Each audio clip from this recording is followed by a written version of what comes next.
What is up, my friends? You are very welcome along to Sunday night's late night agenda. As we know, the Reds travel to Ellen Road tomorrow. We will be hosting a watch along of that from 7 p.m. on our Twitch channel, and you can, of course, find the link to that in the description of this video. But today we have scoured through the Sunday papers to bring you guys what we believe to be the most credible transfer stories surrounding Liverpool Football Club. In the main, we're going to focus on Ryan Gravenberch and Alexis McAllister. And you know what I'm going to ask you now, right? I want to know your thoughts in the comments section. Drop a like on the video, and if you haven't hit the subscribe button, please do. So look, let's start off with Ryan Gravenberch. And Jonathan Norcroft has said that Liverpool are interested in Ryan Gravenberch and that a representative of Liverpool was in Holland on Tuesday for talks with Ryan Gravenberch's father. Now, Jonathan Norcroft is not the only journalist to say this.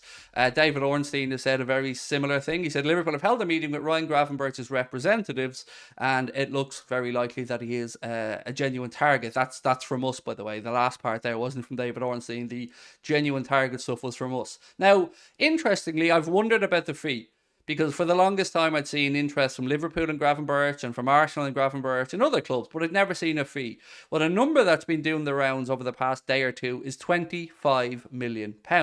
I believe they bought him for £21 million, so that would be just a £4 million profit, although it is a profit in a year, I guess, that he hasn't really done much for Bayern Munich. But it's strange because some articles I read suggest that Bayern Munich have no interest in selling him, but other ones suggest that they do. So let's work on the basis that he is available because, well, we have form, don't we, of chasing players who aren't available. But it looks like Ryan Gravenberch will want to move away. Now, eagle-eyed Liverpool fans amongst you will have noticed that Ryan Gravenberch liked a post from Ryan Babel, former Liverpool player, that said that Gravenberch just needs a manager who believes in him and that he will fly after that. So I don't want to read too much into that, but, you know, he is keeping an eye on the social media posts around his name, so maybe worth testing the waters with a few posts yourself. Maybe you'll bite on it, you never know. So look, Gravenberch is an obvious one that we think would fit into a Jurgen Klopp system. Anybody who comes through at Ajax, you know they've got something about them. But he has stalled this season at Bayern Munich, and some people like Jan Fjortov have thrown out a fair question and say, is it a good idea for Liverpool to maybe go and buy somebody that hasn't worked at one club and hope that he can do it at our club?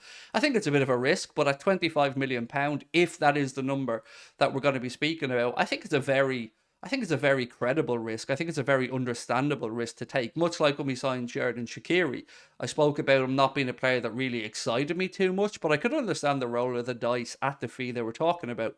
So for Gravenberch, yeah, for me, look, if he's part of a midfield three, brilliant that we bring in, but he shouldn't be the superstar name on that. If he's the very top of our midfield targets, I will be worried. But on transfer fees, or on the war chest if you want, you're going to see lots of different numbers thrown around. But I wonder, is there a number? Because I've seen £200 million mentioned in the media today, and I just don't know that that makes much sense. Why would any club let it be known to anybody what money they have to go into the market? So right now, clubs know that if we've walked away from the Jude deal, which, taking at a face value, we have, then we have a lot of money because we were willing to spend that money, and they will put their prices up accordingly. That's my take on this, which is why I was a little bit miffed, a little bit confused as to why Liverpool announced to the world that they were walking away from the Bellingham deal. And again, just on that really quickly, don't mean to talk about Jude, certainly trying to stay away from the subject, but there has been a few pieces today that suggest that another year at Dortmund may not be out of the question for Jude because he wants to make sure that he gets that next move in his career right. I still stand over the fact that I think it would be stupid, unlikely, frustrating if we were to allow him to go another year, maybe look at it next year, because we need to do the business this summer. We need to bring the midfielders in this summer, and I don't think next summer we'll have enough cash to be trying to go back in for he whose name we shall not speak about. So let's move on to Alexis McAllister. Football Insider have said Brighton have set their asking price for Alexis McAllister. Are you ready? I don't know if this is good business, bad business, or whatever, but it is a number. £60 million. I don't know if I feel comfortable with that fee. I would prefer Moses Caicedo, if I'm being really honest with you, but it looks like Alexis McAllister is set for a move away. I spoke to you guys in the recent couple of days about, I can't remember if it was yesterday or yeah, let's just say the recent few days, that his father has said that he expects his son to move away from the Amex in the summer, but didn't really give an indication as to where he may go. Will he stay in the Premier League? Will he look to move abroad? I don't know, but Liverpool, Chelsea, Manchester United have all been linked with him. And as I said, look, he's a good player. Wouldn't say no if he showed up, but if we're looking at Brighton, I really do feel like we'd be better served to have a look at Moses Caicedo. But again, it's about what type of midfielders Jurgen Klopp wants and what type of system we're going to play. So let me know your thoughts. I mean, if you had to pick one from Brighton, because it would be very, very silly of Brighton to sell both of them in one window, particularly with them really challenging for Europe this season. They're going to want to push on as a club and build on that. So let me know your thoughts. If you could have one of those two guys from Brighton, which one would it be? And do you think there's value to be had in either of those signings? Because Brighton will be making a lot of money if they sell one or both of those players. I think Caicedo, if my memory is right, only cost them like 4 million quid, something really, really small like that. A little bit on Bobby Firmino now. So we had for the longest time seen links to Bobby for moves to Spain, but Calcio Mercato in Italy today have linked him with a move to be Tammy Abraham's replacement at Roma. Not sure if that's the best move for Bobby. I think a move to Spain would be more suitable for him. But look, Roma's a fine club, but would he want to go and play under Jose Mourinho? Mourinho really play the style of football that would get the best out of Bobby? I don't know, but again, it is something worth speaking about. We know Bobby is going to move on at the end of the season. And now we move to Sport, which I believe is a Spanish publication, and they are the ones who set that number that I spoke about earlier on in the video of Liverpool having a whopping £200 million for the upcoming window. I don't believe that. I've got to be honest with you.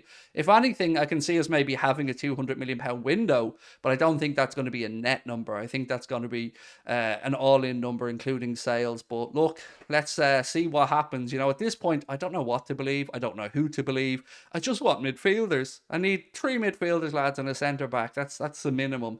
So where do we go from here? Well, I guess it's going to just have to be a waiting game. Now, I am going to be recording a video that will be coming out tomorrow where I speak about our net spend over the last 5 years and a comparison to other Premier League clubs.